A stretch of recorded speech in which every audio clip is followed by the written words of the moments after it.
Logo em seguida a gente vai ter às 6h30 a palestra com Guilherme Branquinho e Ilan Parnes falando sobre carreira e cenário macro. E para encerrar, a gente vai ter às 8 horas da noite o professor da Moderan, da NYU, falando sobre valuation. Então é isso, gente. Boa tarde ainda. Eu sou Vitória, sou diretora de comunicação e estou organizando o Link Day. Primeiro o Matheus, nosso diretor de GP, vai explicar um pouquinho sobre o que é a Limp, qual é o nosso objetivo e como ela foi criada. Vai, Matheus. Olá, pessoal. Meu nome é Matheus Corrêa, eu sou diretor de gestão de pessoas aqui na Liga. Então, falar um pouquinho sobre a história da Linf, né? Bom, nós somos a Liga de Mercado Financeiro da UFRJ, a Linf. Nós nascemos em 2016, fruto de uma reunião que alguns alunos de economia tiveram no Starbucks do Rio Sul, um shopping que temos ao lado do campus da Praia Vermelha, onde fica baseado o nosso curso de economia na UFRJ. E a Linf nasceu com o intuito de suprir a necessidade que os alunos do curso de finanças ali da Praia Vermelha tinham de terem contato com matérias relacionadas ao mercado financeiro, terem esse conhecimento a mais que o mercado demanda. Então, a gente veio com a necessidade a gente veio com o intuito de suprir essa necessidade dos alunos, provendo grupos de estudos sobre esses assuntos e também criando um ambiente mais próximo do mercado financeiro. Hoje a gente pode ver as empresas relacionadas ao mercado cada vez mais recrutando alunos que tenham essa experiência dentro de ligas universitárias. E é isso, essa é a história da Linf. E agora eu passo para o nosso convidado, Pedro Lula Mota, para se apresentar. Boa tarde, pessoal. Sou o Pedro. Muito obrigado pelo convite. Satisfação enorme falar com vocês. Adoro falar com estudantes. Sempre quando eu recebo esse convite, eu gosto muito de falar. Estava falando com o pessoal aqui que eu ajudei a fundar, né, uma liga de mercado financeiro na Unicamp. Não sou keynesiano, mas estudei lá.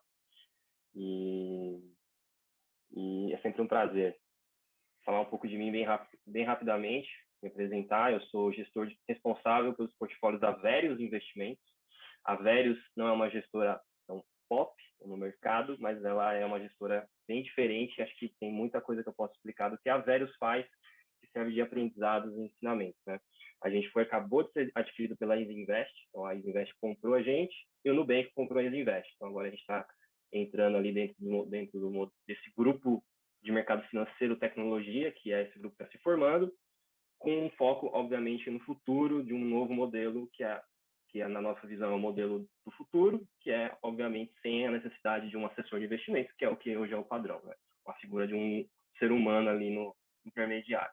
Mas antes disso, eu vim no Santander Asset, fiz a minha carreira no Santander Asset, na parte de mesa de renda fixa, multimercados, aquela coisa mais tradicional do mercado financeiro analógico, vamos dizer assim, e aí decidi há 2 anos atrás fazer essa mudança para o mundo de uma startup, fintech, obviamente ligada ao mundo da gestão de portfólios automatizados, né? Adicionalmente, na verdade, eu trabalho no mercado financeiro desde 16 anos, porque comecei minha carreira no Bradesco, trabalhei na corretora do Bradesco com um jovem aprendiz, e depois fui fazer faculdade e tudo mais. Então, sempre estive muito próximo aí do mercado financeiro, passando por várias áreas. Agora estou nessa área que é mercado financeiro, mas é tecnologia também, né? Então, acho que pela minha apresentação, eu vou mostrar como a tecnologia para soluções de mercado financeiro, seja gestão de portfólios, seja solução de investimento, é a bola da vez. Eu vou compartilhar minha tela aqui.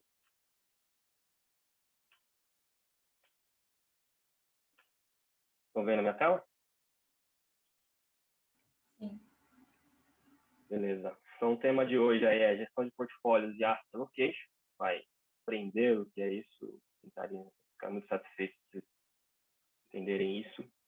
E aqui. Antes de mais nada, eu queria só apresentar a Verius. A Verius é o que a gente chama de conceito de robo-advisor. O que é um robo-advisor? É um robô que dá um advisor para um ser humano. Então, um ser humano é atendido por um algoritmo para construir um portfólio, para propor uma solução de investimento. O mercado brasileiro ainda está muito pautado no Human Advisor, que é assessor de investimento, mas se você olha para os Estados Unidos, se você olha até para os movimentos que tem no Brasil, cada vez mais a tecnologia, seja por algoritmos, cloud computing, banco de dados, tudo mais, esses são movimentos que estão acontecendo, e a Verius, como essa filosofia de investimento, já existe com esses portfólios automatizados há mais de 5 anos. Né? Então, a Verius é uma asset, ela é uma gestora que usa tecnologia para fazer gestão desses portfólios. E a gente tem como base a teoria moderna de portfólios, que é a teoria lá do Markowitz, que vou apresentar aqui também. A gente abrasileirou isso, trouxe para o ambiente tropical e construiu esse produto, que é com uma ajuda de tecnologia, criou uma forma automatizada de carteiras chamada Robo-Advisor. Qual que é o grande pulo do gato aqui, já para explicar? Hoje, quando você vai investir numa corretora, provavelmente ela vai te oferecer um fundo lá, o fundo do Alasca, o fundo da Bahia Asset, do Capitalo, FPX, fundos muito bons. Mas, quando você entra num fundo, você é um cotista do fundo. Você é mais um dentro do fundo, tem 10 mil cotistas, 20 mil cotistas dentro do fundo, e aquilo você compra aquela cota daquele gestor especializado. A carteira administrada, ela sempre foi restrita a family office, a grandes gestores de fortunas, e conseguiu lá o cara com um ticket de 3 milhões, 5 milhões, até mais, ou até, às vezes um pouco menos, oferecendo uma carteira personalizada para um cliente, porque ele tinha muito dinheiro, poderia pagar essa taxa e fechado.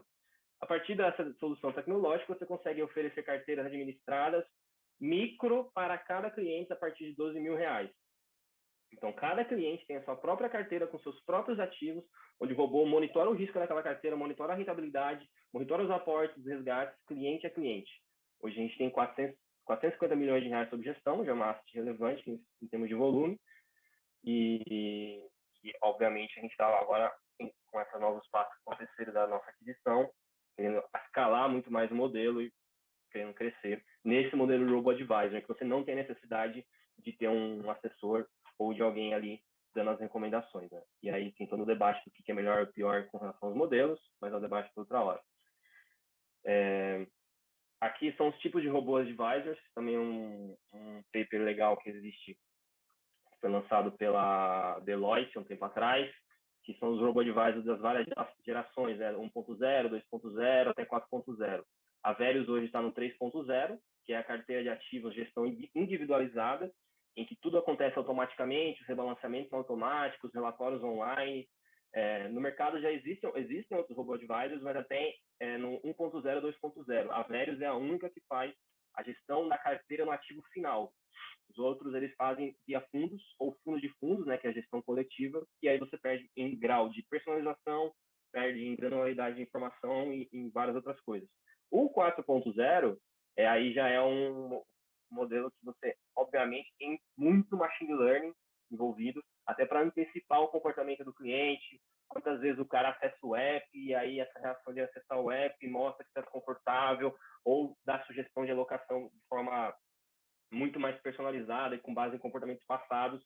Já existem alguns Robo-Advisors na Europa e nos Estados Unidos que usam isso, e aqui no Brasil, quem sabe um dia a gente pode chegar lá. E aqui é um pouco do que da evolução, né, dos Robo-Advisors no mundo. Nos Estados Unidos, obviamente, o mercado mais avançado e sério com relação a isso.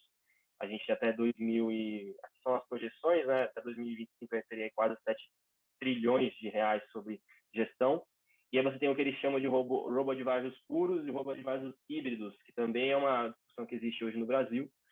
A Warren, talvez vocês conheçam, ela foi para o modelo de Robo-Advisor híbrido, em que você tem uma pessoa ali que dá uma consultoria, um ser humano, a partir de uma plataforma automatizada, mas o cliente, o cara quer falar ali com o assessor para tirar uma dúvida, ele quer alguém para conversar dos objetivos dele. Então, você tem um modelo híbrido, a partir de uma plataforma automatizada, um algoritmo, mas que tem alguém, às vezes, operando em paralelo.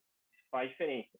E ainda mais no Brasil, que as relações de investimento são muito pessoalizadas. Né? Então, a gente até pouco tempo atrás estava investindo com gerente de banco, agora está investindo com assessor de investimento. Sempre tem alguém ali envolvido, não um ser humano. Mas beleza. Falando de Robo-Advisor, a gente tem falado da fundamentação teórica que tem nos Robo-Advisors, principalmente aí nos que usam a gestão passiva, que é a gestão de construção de portfólio, asset allocation. O pai de toda essa brincadeira é o nosso amigo aqui, essa cara de maluco aqui, que é o Markowitz, que inclusive está vivo até hoje. Ele ganhou um prêmio Nobel em 1990, de um artigo que ele escreveu chamado Portfolio Selection, em 1952. Ele também criou uma linguagem de programação, que é esse SimScript. Ele era bem computeiro, né, como a gente diz. E ele foi o cara que formulou matematicamente a relação risco-retorno. Então, ele é um cara que estudou muito a parte de otimização, então como criar algoritmos de otimização de um ambiente caótico, que são as séries financeiras, são caóticas. Você não tem tentar achar uma coisa que vai otimizar, que vai criar um padrão ali dentro, que vai maximizar a relação risco-retorno. Em grandes termos, é isso que é a teoria do Markowitz, né? E aí ele trouxe aí para quem estuda economia, vai conhecer um pouco dessa coisa das curvas de utilidade, que é a utilidade do consumidor, e a utilidade do investidor, que é a relação risco-retorno, essa coluna retorno com risco, e essas utilidades aqui, essas curvas. As utilidades, a curva C3 é um investidor muito mais conservador. Para cada passo de risco que ele dá à direita, ele exige mais retorno, então a curva dele é muito mais inclinada.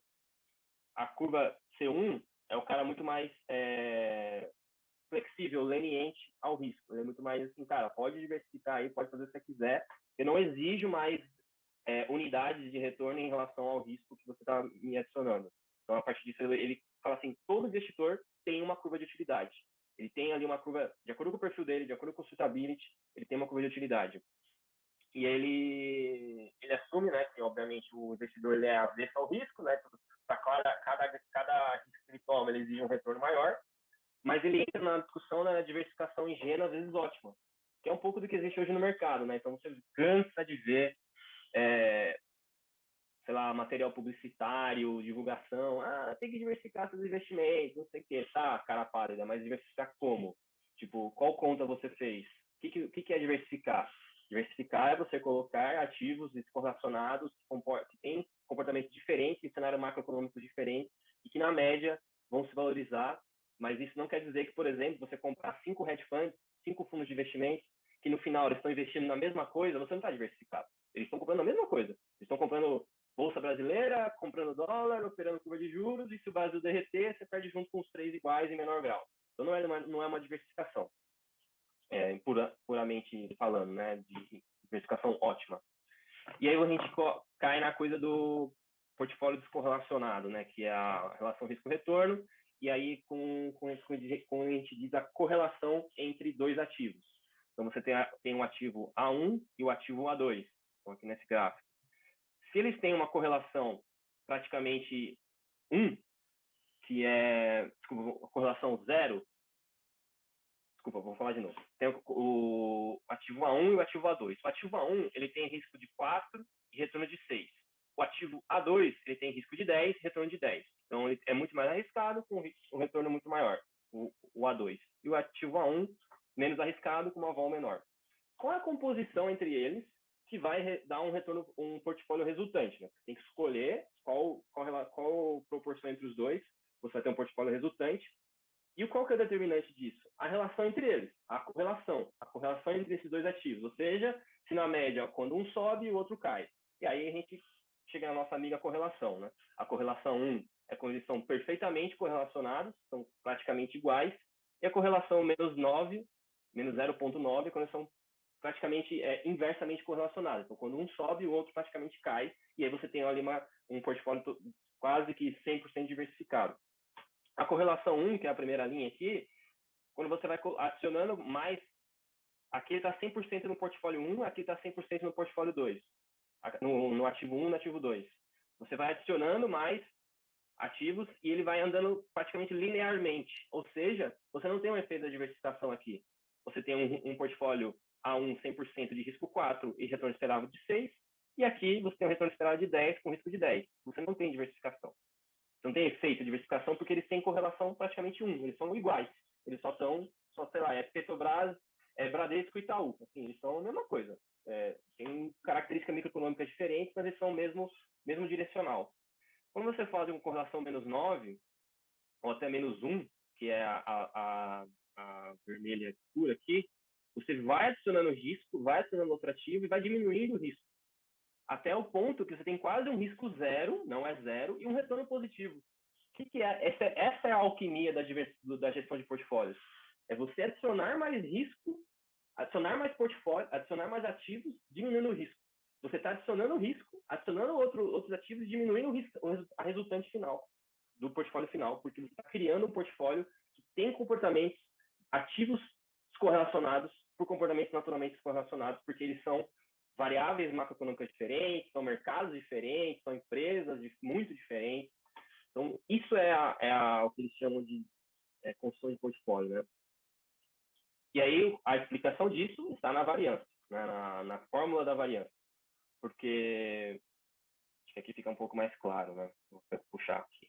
Quando você fala de portfólio de retorno, de um portfólio, nada mais é do que o ponderado da proporção de cada ativo vezes o retorno esperado. Então, é um ponderado, uma continha bem tosquinha de quanto que o ativo representa na carteira vezes o retorno esperado. Quanto o ativo representa na carteira vezes o retorno esperado. Quando você fala do risco, que é o sigma ao quadrado, né, que é o desvio padrão, você tem um efeito de covariância aqui, né? Então, é o que está nesse slide aqui atrás, que é o fator que vai, se ele for negativo, ele vai implicitamente diminuir esse risco desse portfólio. E aqui a gente está falando de um portfólio de 2 ativos. Beleza, portfólio de 2 ativos é só uma continha de vezes aqui. Quando a gente fala de 3, 4, 5 ativos, a gente entra nas nossas aulas de trigonometria lá, de inversão de matrizes e tudo mais, porque tem vários ativos que você precisa colocar e considerar para poder achar a combinação de todas essas linhas e colunas, esses 10 ativos, 7 ativos, enfim, quando você estiver olhando esse portfólio. E aí, qual que é a beleza de você olhar a correlação, né? Qual que é a grande diferença? Não existe mais nada difícil no mercado, na minha visão, do que você antecipar retornos.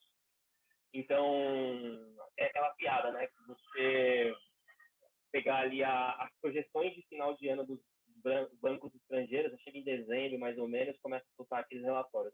Projeções do ano de 2021. A gente estima que a Bolsa, no final do ano, vai estar em 200 mil pontos. Aí você pega lá, depois de 6 meses, naquela projeção quase dá risada, né? Porque não se concretizou. Porque é muito difícil você antecipar o mercado, principalmente ativo a ativo. Mas é mais fácil, ou existe mais sinal, existe mais estabilidade na correlação entre 2 ativos. Então, na média, quando a bolsa sobe, o dólar cai. Ou na média, quando os juros caem, a bolsa sobe. Existem relações macroeconômicas de fluxo de dinheiro, de expectativas, comportamentos, que as correlações são solid ground, né? São lugares mais estáveis para você modelar e construir um portfólio, construir um modelo. E aqui tem uma correlação dos ativos, né, do Ibovespa e do dólar desde 2001. Aqui a correlação, a linha azul clara é a correlação estática, né, vai sendo acumulada. Ela é mais ou menos de menos 0,3, sempre foi isso. Então, em média, quando a bolsa sobe, o dólar cai menos 0,3, um fatorzinho de menos 0,3 na média. Não é todo dia é assim, é na média, historicamente, quando você olha em períodos mais longos, isso que acontece. Obviamente, se você olha uma janela de 12 meses dessa série, ela fica muito mais instável, né? E aí você pode colocar isso no seu parâmetro do seu modelo.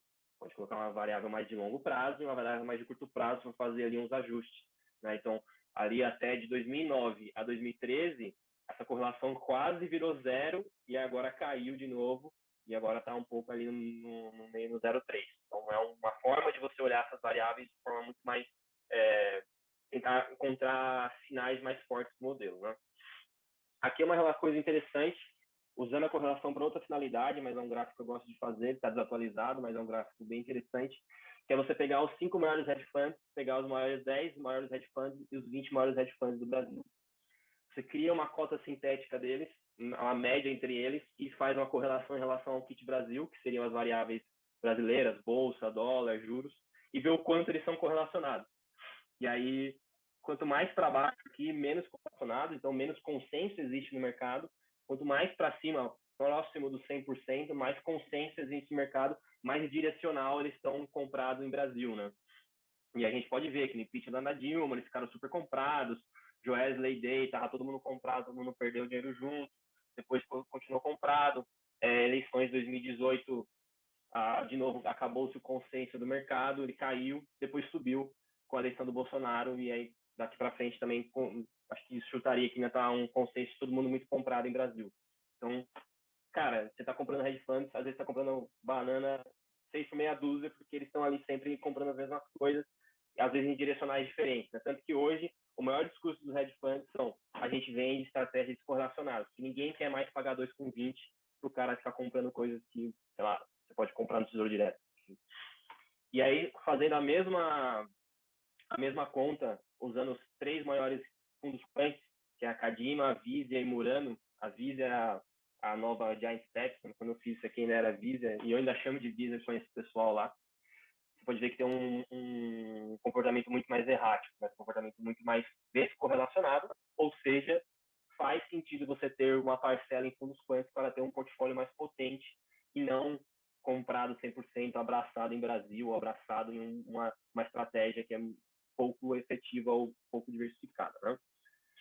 E aí a gente chega na nossa famosa fronteira eficiente, ou seja, talvez aí o pessoal já estudou, conheça, que é a relação entre, beleza, eu tenho cinco ativos para poder modelar, começa a fazer essas combinações de ativos, achar as ponderações entre eles, e começa a fazer essa nuvem do gráfico, que é esse monte de pontinho aqui, que são os milhares possíveis portfólios resultantes dessas combinações de ativos.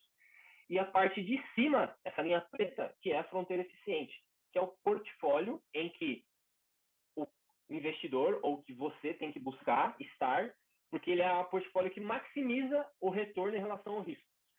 Que ele tem um máximo de retorno, dado o nível de risco que você escolheu. E aí, eles não têm o mesmo Sharpe, porque o Sharpe é um dividido pelo outro, é o ratio, então essas duas medidas, mas existe o portfólio de máximo Sharpe, que é o máximo Sharpe portfólio, que é essa linha aqui, é a linha vermelha, a estrelinha vermelha. E a estrelinha amarela, que está fora aqui, mas ela deveria estar nessa pontinha aqui, é o mínimo risk portfólio, que é o portfólio de mínimo risco, com a menor vol, mas que dá o melhor retorno esperado. Essa é a fronteira eficiente. E é isso que a gente tenta fazer na Veles. A partir de uma série financeira, a partir de séries financeiras de ativos, qual é o portfólio ótimo que eu vou alocar para o cliente para entregar, dado o nível de risco, dado o perfil dele e tudo mais. Aqui é uma conta que eu fiz, inclusive, no Excel, dá para fazer no Excel, é super fácil. E esse é o brilhantismo do Markowitz, né? A partir de uma série financeira que é caótica, de séries financeiras que são caóticas, que é a série de Bolsa, dólar e Bovespa, você conseguir construir uma fronteira eficiente praticamente harmônica, porque ela é uma série que mostra muita estabilidade, né? Ela tem existe um sinal de estabilidade. Você monta o portfólio, e aqui tá, não sei se você consegue enxergar, 100% de dólar, 0% de Bovespa. Ele tem mais ou menos 23% de vol, com 8% de retorno esperado. Se você coloca 95% de dólar e 5% de Bovespa, você diminui o risco, aumenta o retorno. Aí que você vai acrescentando até chegar no 60% de dólar, 40% de Bovespa, que é uma carteira de mínima variância global, em que você tem ali um retorno esperado de 11% ao ano, então retornos analisados desde 1994, com uma volatilidade de 15%. Então, isso quer dizer que se você tivesse comprado lá em 1995, 60% de dólar e 40% de Bovespa, você teria um retorno, em média, de 11% ao ano, com uma volatilidade de 15% ao ano.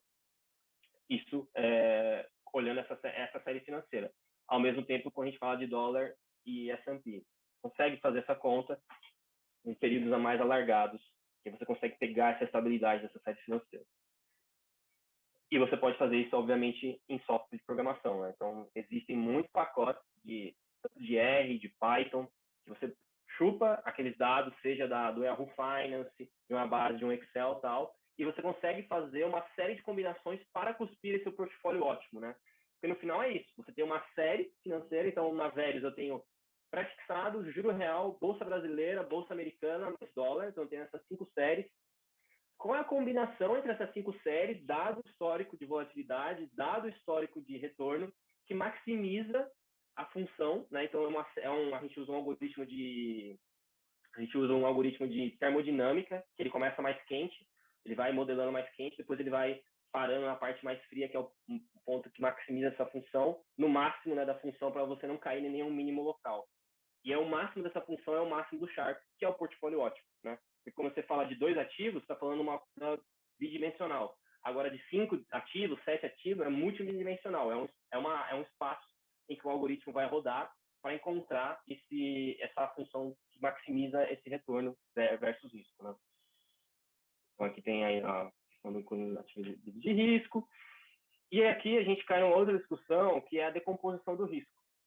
Quando eu estou diversificando, eu estou querendo tirar o risco sistêmico, né? Diminuir o risco sistêmico ou o risco, desculpa, não sistêmico, né? O risco específico, que é o risco, por exemplo, de você comprar a Cogna, e a Cogna é uma empresa que está todo mundo comprando, tem um monte de influência recomendando, chega lá, alguém vende e você se ferrou porque você está comprando em Cogna, que é um risco específico da empresa. Quando você está construindo um portfólio diversificado, você está diluindo o risco específico, está comprando as variáveis macroeconômicas, que é tipo bolsa, juros, e aí beleza. Se o Brasil é um país medíocre que não cresce e a bolsa não sobe, tudo bem, está comprado em Brasil. No beta de Brasil, você tem que ter uma parcela, sei lá, nos Estados Unidos, uma parcela na China, uma parcela em ouro, que vai diluir esse efeito, mas você está comprado em Brasil, né? E aí aqui nesse exemplo você mostra, né, o total, o risco do portfólio, um ativo, 15 ativos, adicionando ativos para diminuir os riscos, né? E aí, é engraçado, vocês devem conhecer o Ray Dalio, que é o cara da Bridgewater, um dos maiores hedge funds do mundo. Ele tem aquele livro, o Principles, inclusive eu tenho aqui, já li algumas vezes, é fantástico. E ele fala do The Holy Grail of Investment. Ele só, basicamente, mudou o que é a fronteira eficiente de uma forma muito mais didática e muito mais, sei lá, do jeito dele. Mas, basicamente, ele fala que é o Annual Portfolio Standard Deviation, que é o risco do portfólio nessa coluna aqui. Ele diminui ao passo que você vai adicionando ativos, né, 20 ativos, o risco é muito menor, ao grau de correlação que eles possuem, né? Então, se você tem uma situação hipotética de 20 ativos em que eles têm zero correlação entre eles, você tem um retorno esperado, um ROI esperado de 125. Obviamente, é só um exercício, mas é para mostrar que esse é o Holy Grail dos investimentos. Essa é o cálice sagrado. É você buscar ativos correlacionados, seja um Bitcoin com Venture Capital, com ativos de, sei lá, real estate, mais bolsa brasileira, mais small cap, montar isso num portfólio e entregar para o seu cliente diversificadamente, com risco controlado. Muito mais efetivo do que, na opinião de muita gente, você tentar ficar caçando alfa no mercado com estratégias de arbitragem e coisas que podem dar dinheiro, mas não necessariamente é o que dá o big money no longo prazo, na visão de muita gente. Aqui é um pouco da plataforma da Velius, acho que é para mostrar como é que o cliente vê e como que a gente mostra a diversificação na prática. A gente tem 5 classes de ativos, como eu falei: pós-fixado, pré-fixado, inflação, bolsa brasileira e bolsa americana.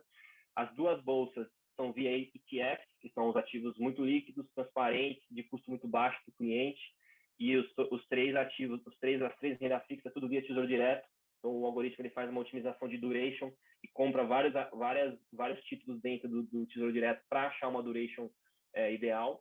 E aqui ele tem a composição, né, da rentabilidade do cliente ao longo do tempo. A linha azul escura é a carteira do cliente, ela é bem estática, né? Ela vai subindo. Aqui teve o corona crise, que obviamente tudo caiu, depois subiu, recuperando. E aí, enquanto as classes de ativos, bolsa americana, bolsa brasileira, vão oscilando como se fossem coisas muito malucas, assim, com a volatilidade do dia a dia, a carteira do cliente vai subindo igual um tratorzinho, vai valorizando o patrimônio na média, né? Então, na média, o cliente vai ganhando dinheiro e as carteiras vão acontecendo, vai tendo rebalançamentos periódicos e você vai controlando as exposições de cada classe de ativo ao longo do tempo, mas mantendo sempre fiel ao modelo, né? E aqui a carteira do cliente, aqui é com todas as classes, e aqui a carteira resultante, né? Então, desde 2016, o cara ganhou 80%, 96%, 119 mil reais ganhou em dinheiro. E é essa que é a diferença. Às vezes, quando você investe num fundo, você tem a cota do fundo, você é sócio daquela cota e você vê aquilo. Você não vê o que o cara está investindo, você não vê qual classe de ativo. Você vê, às vezes, a carta do cara, vê a entrevista do gestor, ele te explica lá, mas você não sabe exatamente o que está sendo comprado. Aqui você consegue ver online, com transparência máxima, qual classe de ativo, como ela se comportou, né? Então, é um pouco dessa mudança de modelo que a gente tem. E aí, falando de otimização de portfólio, um pouco do modelo ou do foco, porque às vezes a gente, até para vocês que estão às vezes começando, né? Às vezes você cai no erro de focar muito no resultado final. Ah, quanto que rendeu? Ah, o cara ganhou tanto dinheiro. Quanto rendeu essa estratégia no ano? Cara, a estratégia, a rentabilidade é consequência de um processo de investimento. Se você tem um processo de investimento parrudo, se você tem um controle de risco parrudo, se você tem uma equipe que está diligente com o modelo, que está seguindo, que está controlando, que está com as rotinas, cuidando das carteiras, o resultado vai vir naturalmente dos ativos. Mas você precisa ter um processo parrudo, seja ele quant, seja ele analógico, seja ele qualquer for, é muito mais... Em investimento de gente séria que está trabalhando com investimento, o processo vale muito mais do que o resultado final, principalmente. Até para você não se auto-sabotar. E depois, quando tem um corona crise, tudo derrete, você vai falar, puta, mas eu estou fiel ao meu modelo. Stick to the model. Continua no modelo. E aqui é como a gente faz uma otimização de portfólio, né? Você tem os retornos esperados, você tem as volatilidades esperadas, as volatilidades históricas, os constraints do portfólio, seja, o cliente não pode ter mais de 20% em bolsa, ou ele não pode alavancar, ele não pode ter uma volatilidade final maior que 10, porque é uma volatilidade que ele não quer. Você entra isso dentro de um portfólio optimization, um algoritmo de otimização, isso cospe uma relação risco-retorno da fronteira eficiente, junta isso com os objetivos do investidor, e você acha o portfólio ótimo do cliente. Então, em grandes termos, é isso. E aqui a gente entra numa outra discussão, né, que é o asset allocation, que é um pouco da visão que as grandes casas de alocação possuem, principalmente quando a gente está falando de gestão de fortunas, private banking, gestão de portfólio, a gente está falando de asset allocation, que é assim, qual é a parcela de bolsa que você vai ter na sua carteira versus dólar versus sei lá, multimercados. Essa é a relação entre essas grandes classes de ativos, né? E aí você pode quebrar entre dois tipos de asset allocation, que é o estratégico e o tático, né? O estratégico é o asset allocation de longo prazo. Então, tipo, cara, o meu asset allocation do Pedro é 20% em bolsa. Eu vou ter 20% de bolsa, porque é o Pedro, eu tenho apetite de risco, eu tenho 31 anos e é isso. Mas eu estou muito pessimista com o Brasil, que eu acho que está tudo muito errado no curto prazo. Então, meus 20% caem para 15%, caem para 10%. Eu sigo comprado, mas taticamente reduzido. Isso é o estratégico versus o tático. E aí você tem essa divisão, né, do estratégico, tático. O oportunístico, eu acho meio... Você está querendo dar uma dedadinha no modelo, querendo fazer ali um day trade, fazer uma comprinha ali para tentar ganhar uma oportunidade, se você conseguir sistematicamente fazer isso fechado. Mas o estratégico e o tático são os mais importantes na nossa visão, que é o horizonte de tempo, tolerância de risco, história de otimização, Monte Carlo, otimização de Monte Carlo, né, para tentar fazer as combinações.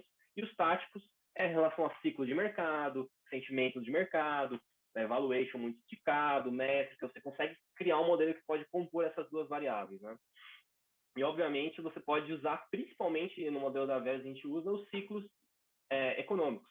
E aí acho que entra o papel até do economista, da pessoa que está ali olhando dados de inflação, dados de PIB, dados de crescimento, olhando para o mundo, né? Então, em média, numa recessão, você tem que ter muito mais fixed income, porque provavelmente os bancos centrais estão estimulando e aí você está ganhando esse carrego positivo de corte de juros. Numa recuperação, você tem que ter mais bolsa, porque aí os lucros estão sendo recompostos, você está a aumentar a parcela verde da sua carteira, né? Então, e aí numa recessão, você tem um processo inflacionário, então você tem que estar tudo mais em cash para poder se proteger. Bem assim, bem by the book, e a gente pode conversar se existe ciclo econômico, parece que não existe mais, né? Os bancos centrais não querem que exista mais recessão, as impressoras estão ligadas a todo momento, e aí está um pouco quebrado esse relógio econômico, mas em algum momento isso precisa entrar. E aqui é um estudo bem legal, não sei se vocês conhecem a Vanguard, eu sou fã de carteirinha da Vanguard, eles são praticamente os criadores dos ETFs, né? O Jack Bogle é o cara que criou os ETFs e fundou a Vanguard. Ela é uma gestora de 5 trilhões de dólares de ETFs, dominou o mercado americano e algum dia vai chegar no Brasil. E basicamente eles fizeram um estudo aí desde 1900 e tanto até 2016, que 91% dos movimentos de um portfólio são determinados pelo asset allocation, não são determinados pelo security selection ou market timing. O que isso quer dizer? É muito mais importante para o investidor a decisão de quantos por cento de bolsa ele está comprado. Você está comprando 10% de bolsa brasileira ou 70% de bolsa brasileira, é muito mais importante essa decisão do que você vai comprar a Petrobras ou Bradesco ou Itaú, sei lá, o Magazine Luiza, lojas americanas, no longo prazo, para o portfólio dele. Esse paper é muito legal, assim, é famosíssimo no mercado e recomendo que vocês um dia leiam. E aí, voltando aqui, quanto tempo tem? Mais?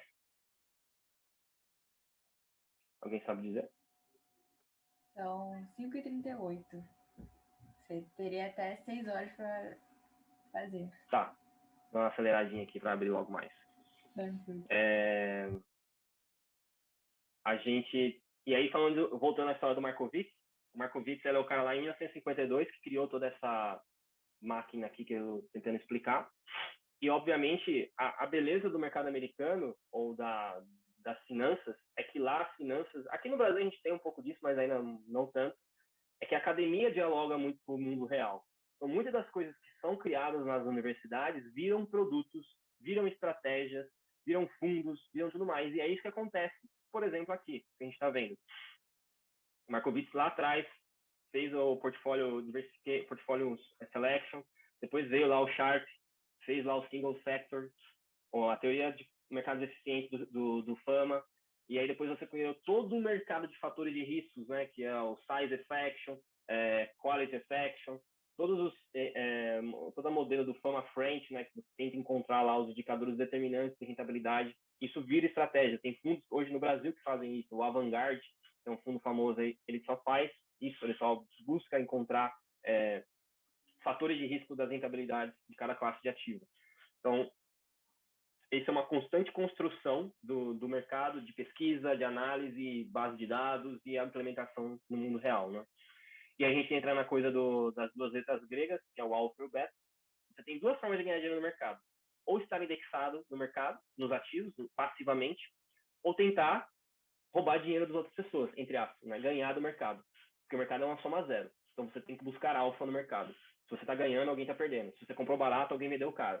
Se você comprou a Petrobras a 10 e vendeu a 20, você ganhou 100%, mas alguém comprou de você. O modelo que a gente acredita, o modelo que que hoje é o que é desenvolvido aqui é o modelo de alfa, de beta, desculpa, de você estar passivado no mercado. Mas o modelo de alfa ele é muito mais comercialmente, ele vende muito mais, né? Você vender, não, eu vou aqui antecipar todo o mercado, vou fazer as melhores escolhas para as melhores equipes. O mercado brasileiro ainda está muito pautado nisso. Está mudando, já tem várias sinalizações dessa mudança, mas ainda assim o alfa é o que domina. Apesar de que o beta, no longo prazo, a gente sabe que é um modelo vencedor em vários aspectos. Só que a gente tem uma transformação, né? A evolução do alfa no beta. Esse aqui é um conteúdo da AQR, que é uma asset quant bem famosa no exterior. E ele mostra como nos Estados Unidos a capacidade de gerar alfa cada vez é menor. O alfa ele existia lá atrás, e aí você tem lá a criação do Equity Risk Premium. Depois você tem o Water Market Risk Premium. E aí você tem o Alternative Risk Premium, que vai diminuindo esse alfa de mercado, capacidade de você capturar ganho, e você vai compartimentando esse alfa em pequenos betas. E aí você cria um ETF desse beta, você cria uma estratégia desse beta para a pessoa investir, seja em merging acquisitions, né, tipo commodities, real estate, qualquer tipo de padrão que você possa ver que existe numa série financeira, você consegue compartimentar isso dentro de um beta de mercado e transformar em ETF, transformar numa estratégia. Então, a evolução do alfa em beta. É um pouco do que a gente está vendo aqui no mercado brasileiro. Você tinha um puta beta de mercado, uma alfa de mercado, que era a arbitragem de juros, na curva de juros. Essa curva de juros caiu muito, agora voltou um pouco a subir. E os hedge funds brasileiros estão malucos tendo que criar novas estratégias, colocar estratégias internacionais, pensar em estratégia de long and short. Os fundos de ações precisam estão crescendo bastante, porque é natural que no mercado brasileiro existe muito mais prêmio de risco no mercado acionário, não no mercado de juros. Então, essa é uma coisa legal de pensar, né? O alfa sempre vira o beta no longo prazo. Eu vou pular, acho que isso não perdeu muito tempo. Mas aqui é um outro artigo, esse artigo é do CFA, ele ganhou o prêmio acho que 2017, 2018. Os caras replicaram o retorno do Buffett em fatores de risco.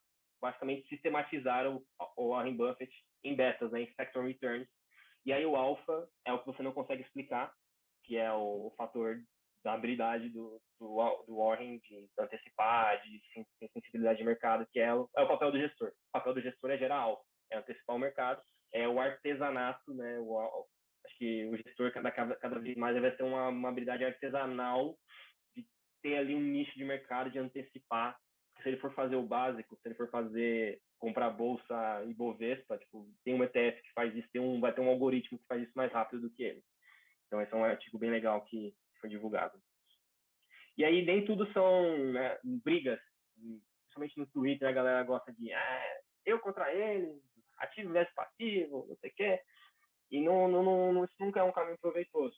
Tem um caminho que, inclusive, existe já estratégias no Brasil que fazem isso, que é um Smart Beta, que é você, a partir de índices de mercado, fazer um asset allocation, fazer uma combinação para construir um portfólio que tem uma gestão ativa, que é basicamente o que a gente tenta fazer na Veros. Então, há mais ou menos 4 anos atrás, a Veros tinha muito mais alocação em renda fixa, porque era muito mais interessante. Hoje já não tem mais.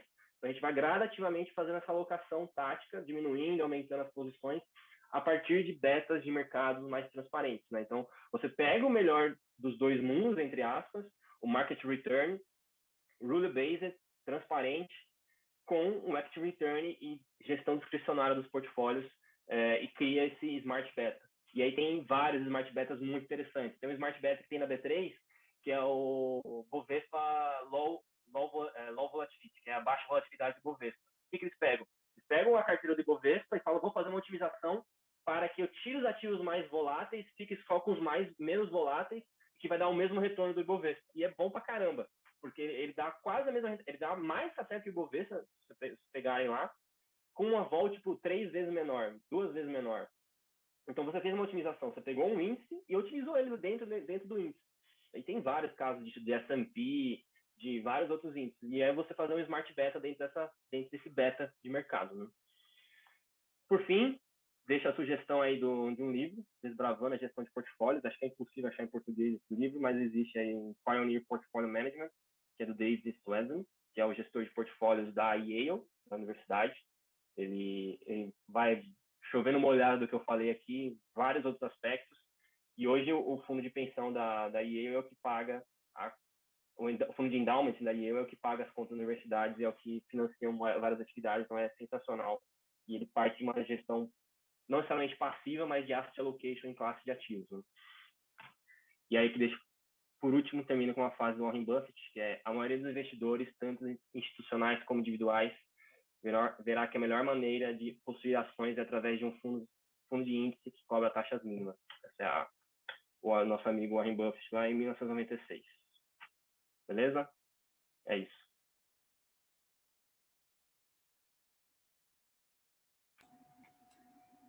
Cara, sensacional a palestra. Aprendi muito. Já temos algumas perguntas aqui. E eu vou passar a primeira para o nosso gerente de quantitativa, o Leonardo, para ele fazer a primeira pergunta. Fala, Pedro, boa tarde. Poxa, primeiramente, obrigado pela palestra, foi muito boa, de verdade. E, cara, tem uma pergunta que já que fizeram. Considerando que no Brasil estratégias quantitativas representam uma parcela bem pequena dos fundos, qual seria a sua perspectiva para o crescimento desses fundos nos próximos anos? Sim.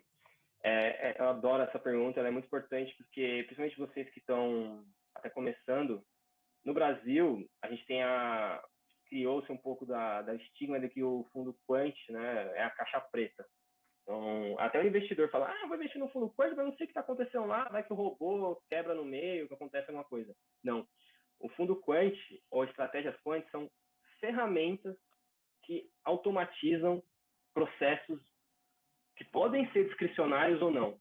Então, hoje, várias assets que foram a vida inteira analógicas, né? Eu posso citar algumas aqui. A Dynamo, a Nave, estão abrindo célulazinhas quant, ou estão contratando cientistas de dados, ou estão contratando pessoas que têm esse skill para, seja automatizar uma rotina, para montar um screening de dados, para poder fazer leitura de relatórios mais rápidos. E a partir dessa informação, você pode tomar uma decisão arbitrária sua, o gestor, com conhecimento, com isso na mão, mas isso vai trazer um diferencial de tomar a decisão. Então, existem vários níveis, né, de gestão quant. E aí, você pegar o Giant Step, aí realmente é uma gestão quant mesmo, de tipo, o robô toma todas as decisões, várias operações por dia, alta frequência e tal, mas você pode ter, por exemplo, sei lá, o Stuberg, lá na Verde, com certeza, tem muita gente fazendo análise de dados, tentando pegar dados alternativos, né, que a gente chama, que é tipo aquela coisa, número de encomendas de aeroportos fluxo de entrada e esse número de encomendas de aeroportos que você está pegando vai usar lá na frente um aquecimento da economia, sabe? Tem várias coisas que você consegue fazer com a área de dados hoje que são usados para investimentos.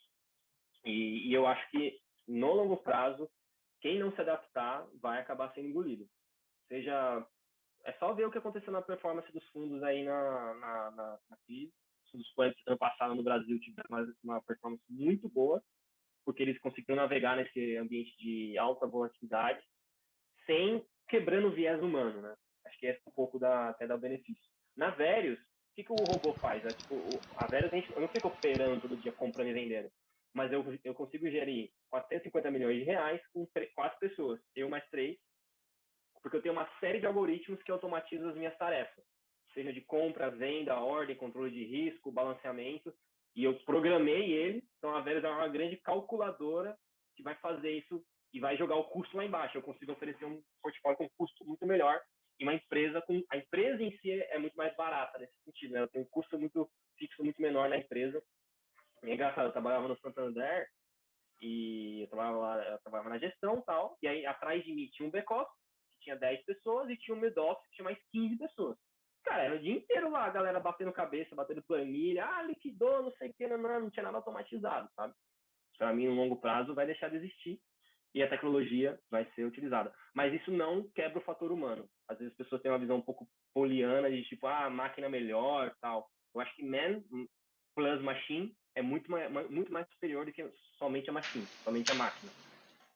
E aí você tem que achar qual que é o modelo que faz mais sentido. Entendi. Só outra pergunta rapidinho. Então, na Verius, até que ponto vai a análise humana, a arbitrariedade de vocês? Porque da forma que você falou, eu vejo muito que é um tipo mais de programação, vocês usam calculadora através de análise de quant, mas até onde vocês usam a análise humana de vocês? Zero. Para a tomada de decisão de investimento, tipo assim, o Pedro acordou pessimista, o Brasil vai acabar, vamos comprar dólar. Não existe isso, sabe? A minha função é muito mais como é que tá o VaR de todas as carteiras, como é que está a volatilidade, está dentro do esperado todas as volatilidades. O modelo, existe um modelo de alocação, que a gente usa o modelo de alocação de Black Litterman, que é uma otimização do modelo do Markowitz. Black e Lithium eram 2 operadores do Goldman Sachs, eles criaram esse modelo melhorado, que é mais aplicável à realidade, e eu preciso atualizar esse modelo a cada 45 dias. Então, a minha função é atualizar o modelo, testar novos modelos, testar novos processos e garantir que a máquina está fazendo o que ela foi pré-programada. O viés humano de, estou otimista, estou pessimista, ele não existe. Ele existe só nas discussões. A gente conversa a todo momento. Tá caindo, tá subindo, o mercado tá difícil, não sei o quê, o mercado agora tá muito volátil. Mas ele para nisso e para na performance das carteiras, né? E não tem nenhuma gestão arbitrária nesse sentido, que é desafiador. Para mim é desafiador porque eu vim de outra escola, no Santander, é intuitivo da gente querer às vezes fazer ou tomar decisões, e esse é o desafio, né? De tentar quebrar esse viés. Incrível, cara. Obrigado. Vou passar agora para a Vitória para ela fazer uma pergunta a você. Uma pergunta. Essa característica de constância e menor volatilidade que foi mostrada na carteira do cliente da Verius é por causa do perfil do cliente pela metodologia da Verius ou uma característica geral das estratégias quantitativas? É a característica do modelo que a gente criou de alocação, que é um modelo de alocação. Então, às vezes é muito difícil até explicar para os clientes, que ele fala, eu mandei o dinheiro, o robô comprou, e aí passou, sei lá, 3 meses e o robô está com a mesma alocação, com os mesmos ativos. Eu falei, está, porque você está com o mesmo risco, balanceado, as proporções de classe de ativos estão dentro das bandas de tolerância, e é isso. Você vai ficar ali com essa carteira. E aí é um pouco dessa quebra de paradigma que a gente tenta ter um pouco com os clientes, porque no longo prazo, tem até uma história famosa, não sei se vocês conhecem essa história da Fidelity, que é um fundo, é uma gestora gigante lá nos Estados Unidos, e eles vão tentar identificar o perfil do cliente que mais ganhou dinheiro na carteira dele, né, na empresa deles. Eles existem lá desde 1890, tipo, tem mais de 100 anos a empresa. E eles descobriram que os clientes que mais ganharam dinheiro foram os clientes que faleceram, que é o cara que não entrava, que é o cara que não entrava na plataforma, tal. Então, a característica do nosso modelo, ela é de alocação, de realmente os você construiu esse portfólio otimizado, você está garantindo que você vai ficar nesse cash allocation. E aí, a cada aporte novo, a cada dinheiro de entrada, o robô vai pegar esse dinheiro e vai comprar para manter essa proporção ideal. Né? Então, é um pouco disso. As estratégias quant, cara, existem várias outras. Existe uma estratégia quant que não é o que a gente implementa aqui, mas é muito famosa, talvez vocês conheçam, que é de momento. É bizarro, isso tem muito sinal. O momentum, o que é? Que é o fatorzinho, aqueles betas que eu mostrei, existe o beta de momento, que é tudo que sobe continua a tender a subir. Tudo que cai tende a continuar a cair. Então o S&P, né? O S&P, tipo, sempre subiu, se você comprar ele, em tese, ele sempre vai subir. Obviamente, você, pode ser que mude, blá, blá, blá. Mas tem muito sinal isso. Tem até uma carteira que eles chamam lá de Dogs, não Dogs on Wall Street, mas é uma outra, que assim, você compra, acabou o ano, você pega as 5 ações que mais subiram, compra, e vende as 5 ações que mais caíram no mesmo ano, e carrega para o ano seguinte. E aí, no final do ano, você faz de novo essa mudança e vai indo. Tipo, você ganha muito dinheiro, porque tipo, tem uma tendência de que subiu, continua a subir. Então, existe uma infinidade de estratégias quant, mas uma estratégia, se alguém falar um dia para você que faz quantitativo, que opera quantitativo, a primeira pergunta que você tem que falar é, e o backtest? É isso. Qualquer estratégia quantitativa, ela tem que ser sistemática e tem que ter evidência no passado. Ela tem que ser sistemática e tem que ter backtest. Se o cara fala, beleza, eu fiz um robozinho aqui que compra, vende barato, não sei o que, e funciona. Tá, mas ela funcionou na última uma semana, no último mês, nos últimos 10 anos, nos últimos 100 anos, sabe? Então, essa é a grande diferença da estratégia quantitativa. E ela pode ser boa ou ruim em vários aspectos. É isso. Pedro, é o Giovanni aqui. Eu queria te fazer uma pergunta, queria te fazer um pedido, na verdade. Será que você consegue voltar naquele slide que tinha uns 3 círculos com as 3 áreas? Acho que tinha estratégia em cima, embaixo tinha oportunidade, e o terceiro agora eu não tô me lembrando qual é. Deixa eu ver. Era acho que... Não, era antes. Era um outro, era parecido com esse, só que tipo, o terceiro ficava embaixo. Aqui? Não, era um pouco mais antes também. Ok. Isso, Tá esse bom, aí. tá bom. Então, eu queria fazer um comentário nesse, porque o que acontece? Eu acho que é muito interessante esse slide. Eu acho que a gente pode tirar print da tela, porque eu achei legal, porque a oportunidade aí tá bem embaixo e tá bem um círculo bem menor do que os outros dois, né? E eu acho que hoje em dia muita gente se pauta muito pela oportunidade, esquece da estratégia, esquece da tática, entendeu? E é interessante porque acho que quando a gente fala de quantitativa, né? A oportunidade é algo que vem, você tem que saber aproveitar, e se você tiver as outras áreas bem definidas, você vai saber utilizá-las para que você aproveite a oportunidade, entendeu? Então eu acho que o erro que muita gente comete, que eu acho interessante a gente comentar para quem está assistindo, é que a oportunidade ela sempre vai ser menor do que as outras, porque ela vem complementando, né? Tanto a estratégia quanto a tática. O que você acha sobre isso? Sim, é isso. No final é aquela coisa de você ter um processo bem definido, robusto, e você ser diligente a algo que você lá atrás, ou você como cliente, você como gestor, a sua equipe, tomou como decisão de investimento. E é muito difícil, cara, porque o mercado tem todo dia, tem volatilidade, e você estar preso ao seu modelo, ela tem que ser o seu direcional, e por isso que você tem que gastar tempo no modelo. Seja no modelo no sentido, não só quantitativo, mas o que é a sua filosofia de investimento. Tipo, é uma asset de value invest, então é uma asset lá, dínamo, que vai comprar empresas, tem valor, fundamentos de longo prazo, então a gente vai investir, e aí você vai estar comprando naquele case, e se alguma coisa daquele case cair, aí você pode tomar uma decisão, mas se não faria sentido, né? Então é muito difícil essa coisa de você separar o que é ruído do que é sinal, né, dentro do mundo do investimento. E no Brasil, o que mais tem é ruído, principalmente quando você fala de bolsa, né? Então, cara, você está comprado lá numa puta empresa boa, falar que, sei lá, uma empresa, todo mundo investe lá, Equatorial, qualquer gestor de ações, o cara fala, estou investindo em Equatorial, fundamento, empresa, management forte, resultados. Mas aí vem um governo, solta uma medida, a empresa cai 15%. Mudou alguma coisa? Não necessariamente. Então, você precisa segurar essa volatilidade. E aí você precisa estar Você precisa ter alinhado bem com o seu cliente precisa ter entendido qual é a sua estratégia para ele continuar com você, para ele confiar em você, porque senão caiu 15%, vai falar, opa, mas caiu 15%? Como assim? Então é um pouco disso, você tentar aproveitar as oportunidades, né? E aí o desafio, às vezes no Twitter eu fico tentando mostrar um pouco disso, que é você ter a clareza de não ser tomado por essa coisa do mercado, porque o mercado, cara, se você não tem capacidade, conhecimento, capacidade, histórico, perfil, se você acompanhar o mercado todo dia, você vai tomar decisões erradas. Você vai ficar ansioso, você vai sentir ali a pressão, e aí você vai tomar uma decisão errada. Então, é por isso que você precisa de um processo muito parrudo para poder sobreviver.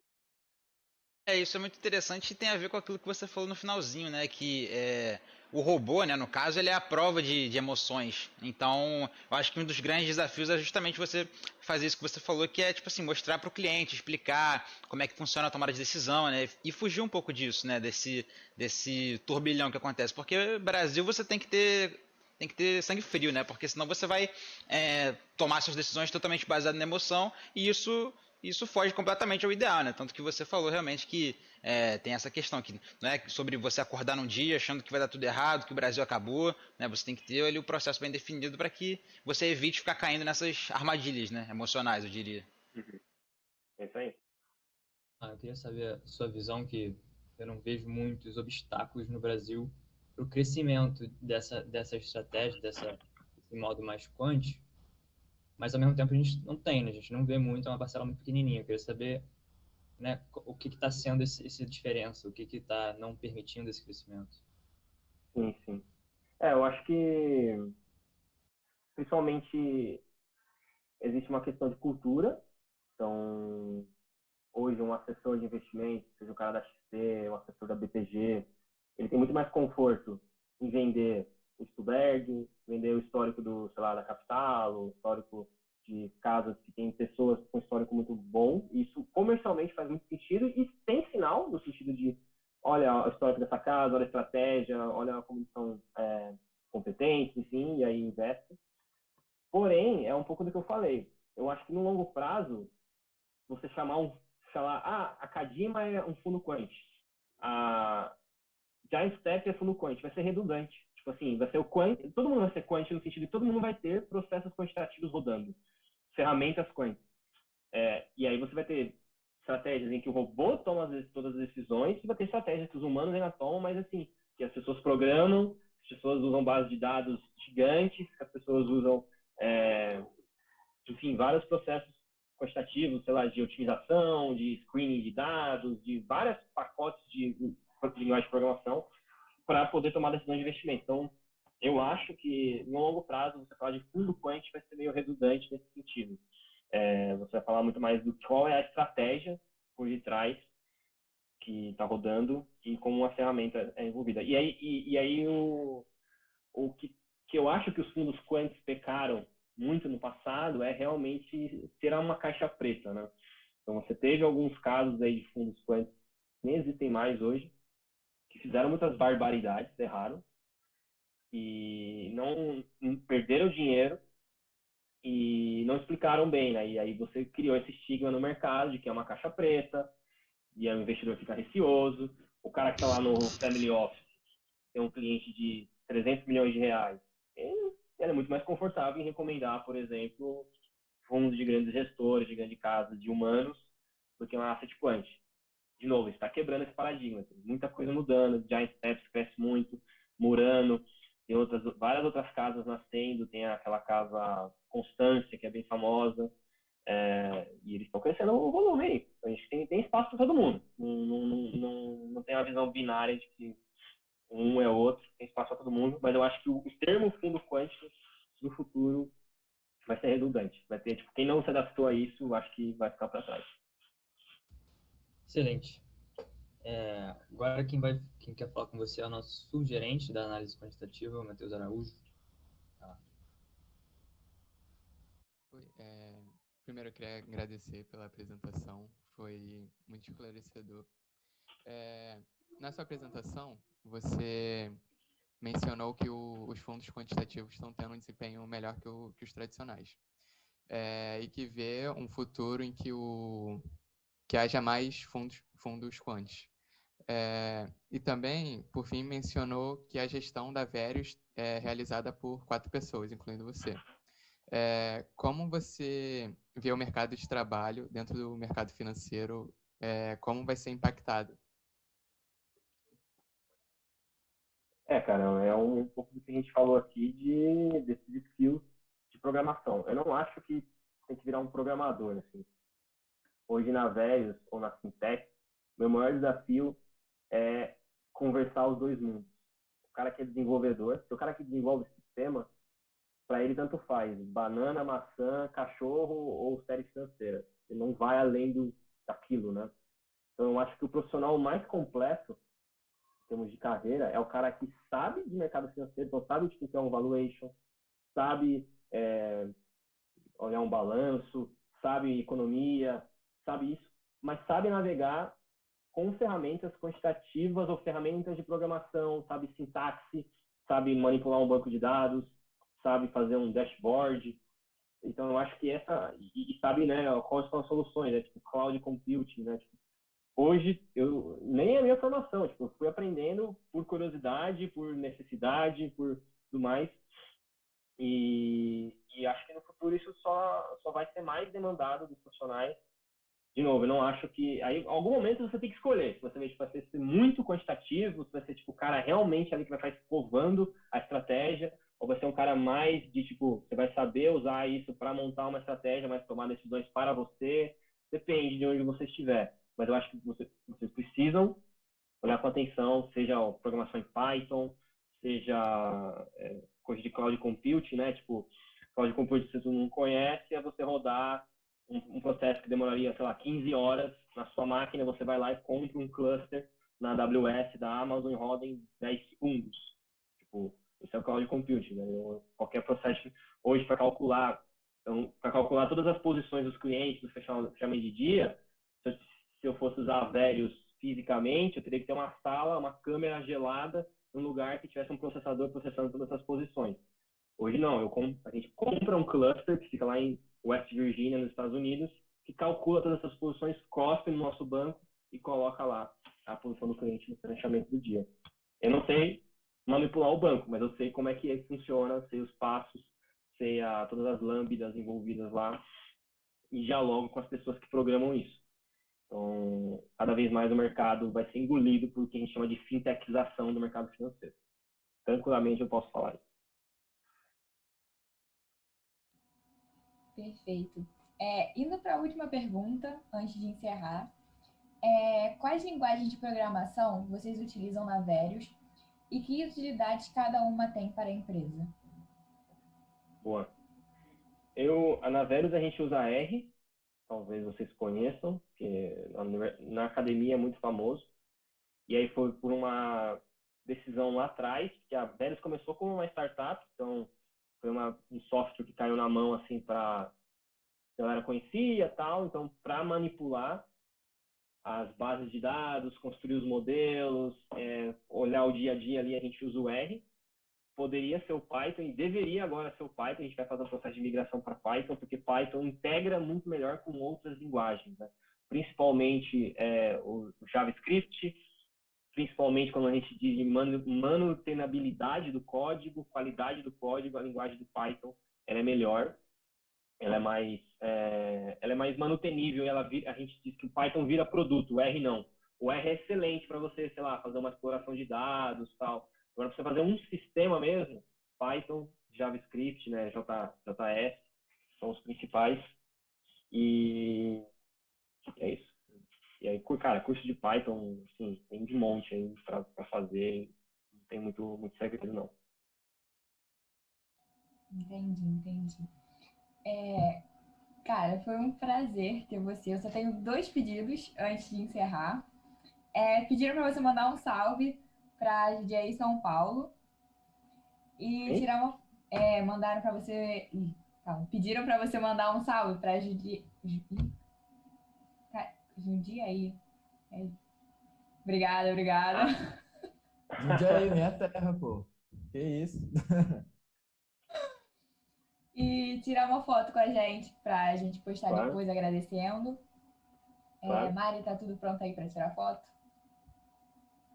Um salve pra Jundiaí aí. Fechou então. Vamos sorrir pra tirar foto. Quando a Mari tirar, ela vai avisar a gente, tá? Eu só vou pedir pra ela parar de compartilhar a tela. Pra eu pegar todo mundo, conseguir pegar todo mundo. Pronto. Obrigada.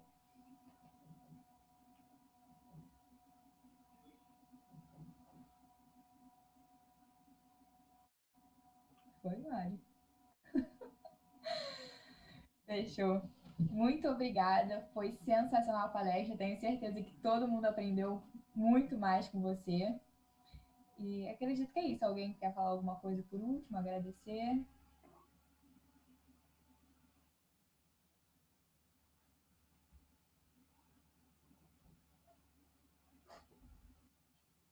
Boa. Legal. Com certeza. Também deixar o canal aberto aí com todo mundo. Se eu puder ajudar, estou sempre à disposição, obviamente considerando restrições de tempo e agenda, mas eu estou sempre à disposição para vocês, tá bom?